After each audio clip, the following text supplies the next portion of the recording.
What's up, everybody? Today I'm going to be going over the granular synthesis sound that you hear predominantly in Brockhampton records, more their saturation records.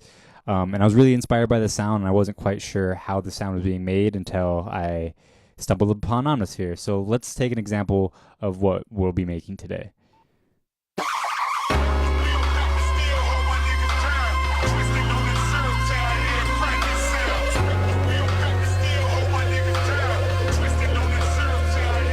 So cool. So that kind of granular sounding thing, it sounds like how it's the effect is. So by definition, granular synthesis is a method by which sounds are broken up into tiny grains, which are then redistributed and reorganized to form another sound.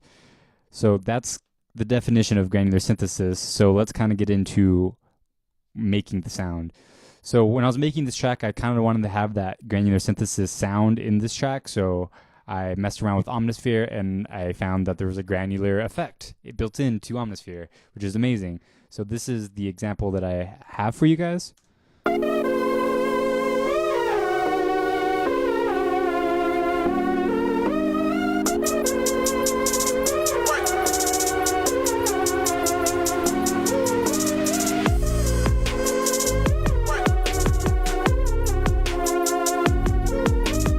So cool. So this is the synth.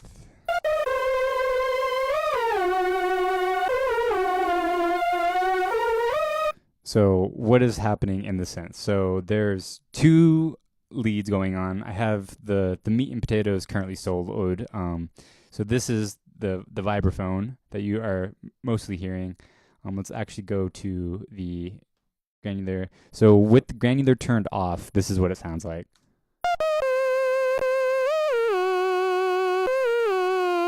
I know. What a crazy difference that makes just with this one effect on. It's the only effect I have. I do have like some wave shaper to give it a little bit more oomph, but it's predominantly this granular module.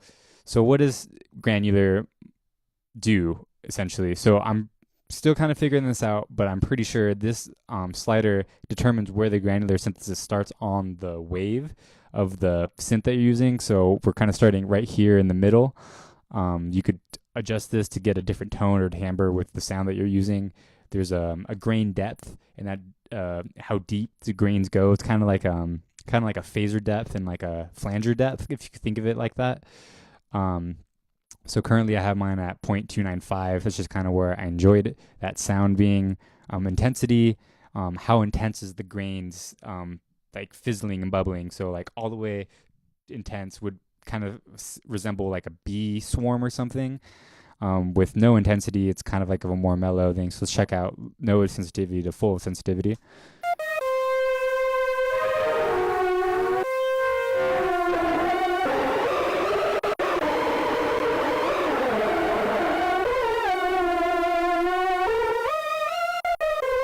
So you definitely can like tune it to where you're trying to go. You can even use this for a transition effect, which would be really cool to bring up the intensity like as like a build is happening and then cut it back to wherever the intensity should be at. That's a really smart idea. Soothing, it just soothes out the sound. I have mine cranked up all the way because this is kind of a harsh sound to begin with. So let's no soothing and with soothing. This is no soothing. And 100% soothing. And like that just sounds way smoother and more buttery. So let's do that all the time. Spread. So obviously how the stereo spread of the sound itself. So currently mine's at 0, so it's a very small kind of mono sound, but we can crank that up all the way and it'll be a very wide sound. So let's listen to how that affects the sound.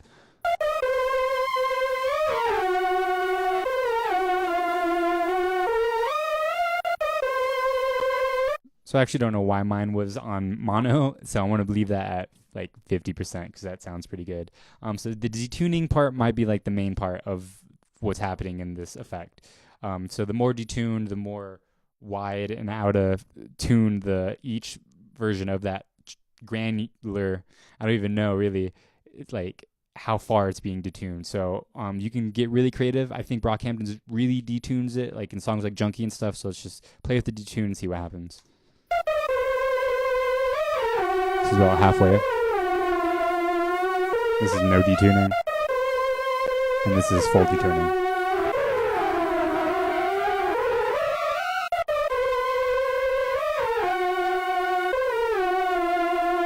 So that's pretty good. So I like that. The pitch grains, so each individual grain, their pitch.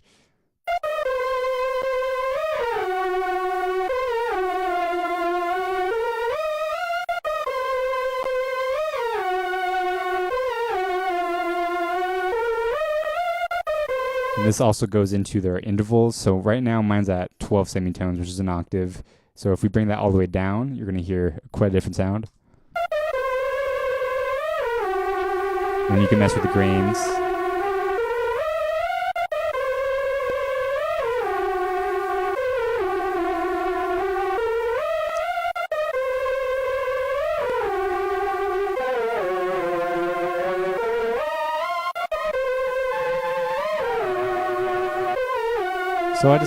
So I like 12. 12 is nice, and then you also have the direction of the grain. You can think about this like an arpeggiator in Ableton's MIDI effects. How it kind of goes do do do do do do or do do do do do do kind of thing. So let's go down. It was just going up.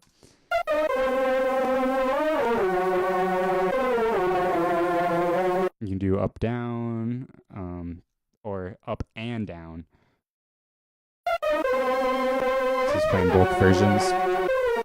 I like up. Up sounded good for this. So you can do normal or you can do wild. I also think that Brockhampton tends to do the wild for these crazy shrilling effects. But it sounds almost too crazy, but then you can like tone down the intensity and stuff to get like different effects. I like normal. Normal sounds cool. Let's stick with normal. But yeah, guys, I just kind of wanted to show this effect off because I feel like it doesn't get a lot of love. I don't really see that many tutorials about it. So yeah, I hope you guys learned something. Use granular synthesis. Omnisphere is great. Yeah, and I hope you guys learned something and enjoy the rest of your day. Thanks so much.